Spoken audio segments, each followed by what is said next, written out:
एक महिला जिसको मृत घोषित कर दिया जाता है, डॉक्टरों के द्वारा पैक कर दिया जाता है।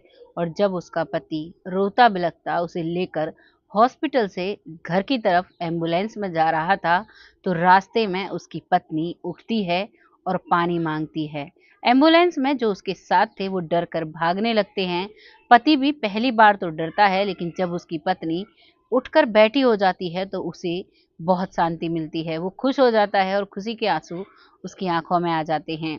आइए जानते हैं कैसे ये चमत्कार होता है, जिस पत्नी को मरे हुए करीबन 12 घंटे हो चुके थे, वो कैसे जीवित हो सकती है। नमस्कार, मैं महक चौधरी आज आपके सामने फिर से एक सच्ची पुनर्जीवन की कहानी लेकर आई हूँ, जिसमें एक महिला मरती है और फिर से जीवित हो जाती है। लेकिन अफसोस की बात ये रही कि उस जीवित होने के बाद करीबन 18 दिन बाद वो इस दुनिया से फिर से चली जाती है, क्योंकि उसको ब्लड कैंसर था। ये कहानी शुरू होती है एक गांव से। गांव जो कि उत्तर प्रदेश के हमीरपुर में पड़ता है। वहां पर जिले राठ के अंदर कोतवाली है और उसके अंदर सदर गांव है, जहां की ये सच्ची कहानी है। यहाँ पर एक बहुत ही छोटा परिवार था। परिवार में दो बच्चे थे, पति पत्नी थे। पति जो है वो मजदूरी किया करता था और पत्नी अपने घर को संभाला करती है। बहुत मुश्किल से उनका गुजारा होता है। धीरे धीरे वक्त कट रहा था। बच्चे सरकारी स्कूल में पढ़ रहे थे। हालत उनकी कुछ अच्छी नहीं थी। मजदूरी जो वो कर कर लाया करता, उसके बाद उनके घर में खाना पका करता। अब इस दौरान उसकी पत्नी को फीवर होता है। फीवर होने के बाद उसे गांव के ही एक अस्पताल में दिखाया जाता है। तो वहां पर उसे नॉर्मल वायरल फीवर की दवाइयां दे दी जाती हैं। अब फीवर उस वक्त तो उतर जाता है, लेकिन उसे अभी भी बार बार फीवर होता और उसके सिर का दर्द बंद नहीं होता है। लगातार जब ये परेशानी रहती है तो लगातार 2-3 महीने तक तो गांव के ही हॉस्पिटल में उसका ट्रीटमेंट कराया जाता है, लेकिन उसे कोई भी आराम नहीं लगता है।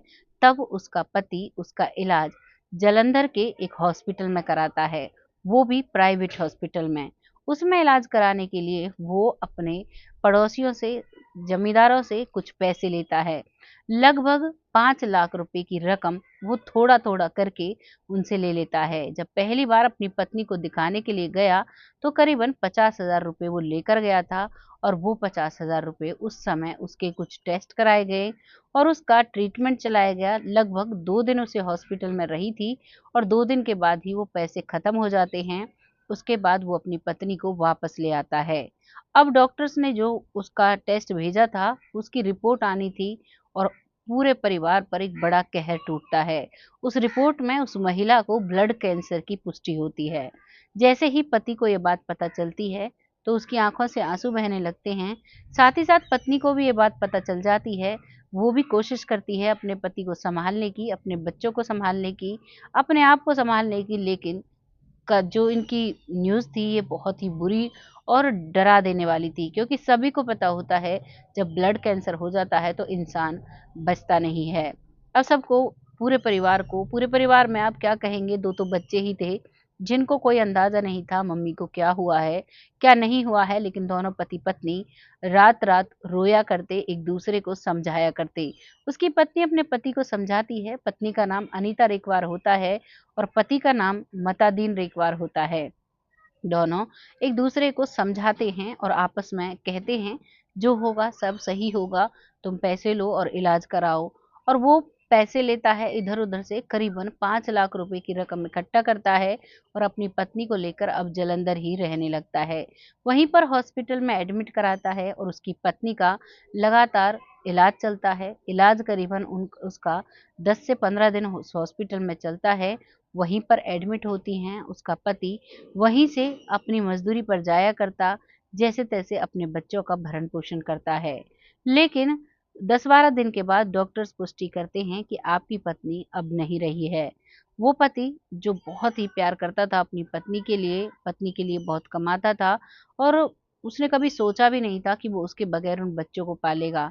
लेकिन उनके बीच से अब अनीता रेकवार जा चुकी थी। डॉक्टर बाकायदा उसे पैक करके देते हैं, जैसे हॉस्पिटल से डेड बॉडी आती है और उसे एम्बुलेंस में ले लेते हैं। वो एम्बुलेंस में लिटा के अब उसे घर की तरफ ले जाने लगते हैं। नोएडा के पास वो एम्बुलेंस पहुंचती है, उस समय उसकी पत्नी उठकर बैठी हो जाती है।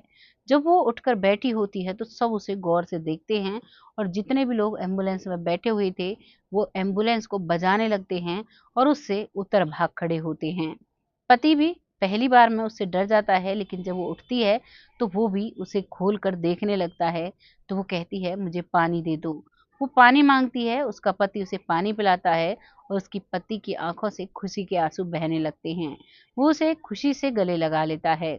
इधर उसने गांव में भी खबर भिजवा दी थी कि अब अनीता नहीं रही। गांव में पूरे अंतिम प्रक्रिया की तैयारी थी, अंतिम संस्कार की तैयारी होती है कि मतादीन रेकवार वहां पर फोन करता है कि अनीता जीवित हो गई है।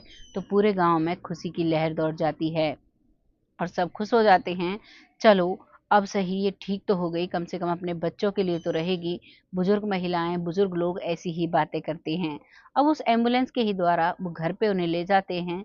वो घर पर जाकर बिल्कुल नॉर्मल रहती है। अब उनको महसूस होने लगता है कि शायद अब इनको ये बीमारी भी नहीं हुई।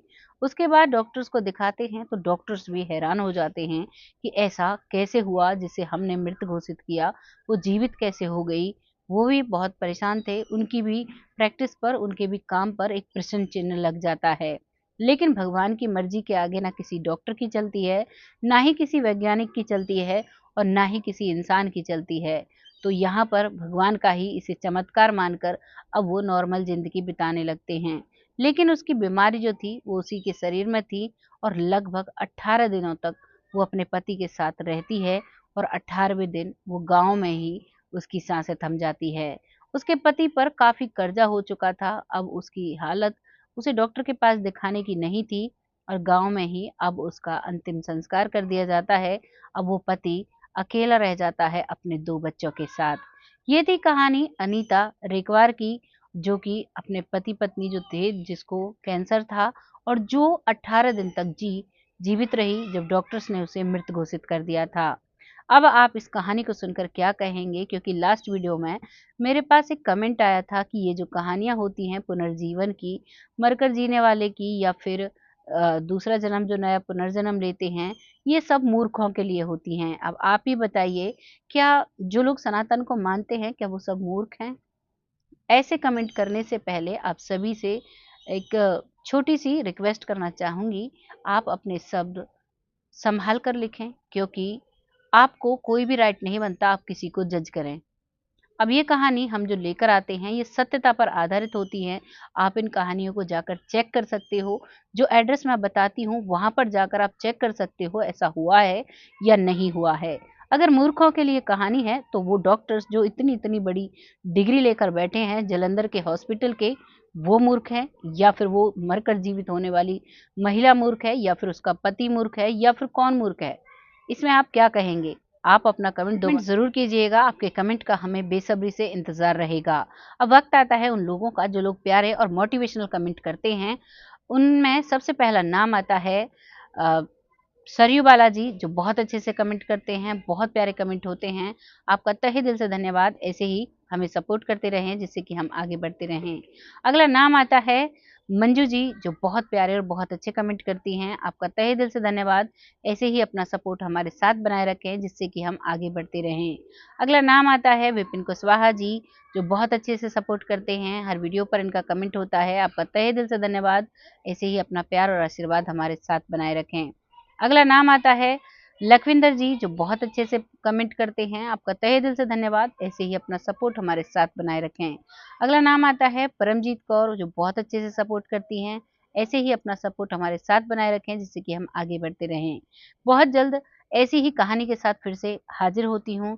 तब तक जिन लोगों के नाम रह गए हैं उनका नाम अगली वीडियो में ले लिया जाएगा, क्योंकि बहुत ज़्यादा नाम हो जाते हैं तो वीडियो काफ़ी लंबी हो जाती है, जो अ, कुछ लोगों को थोड़ा सही नहीं लगता। तो इसीलिए कोशिश रहेगी सबकी, हर किसी का नाम लेने की। बाकी आप सब खुश रहें, बस भगवान से यही दुआ करती हूँ। ऐसे ही हमें सपोर्ट करते रहें, ऐसे ही अपना साथ हमें देते रहें। बहुत जल्द फिर आती हूँ ऐसी किसी सच्ची और अच्छी स्टोरी के साथ। तब तक जय हिंद, जय भारत।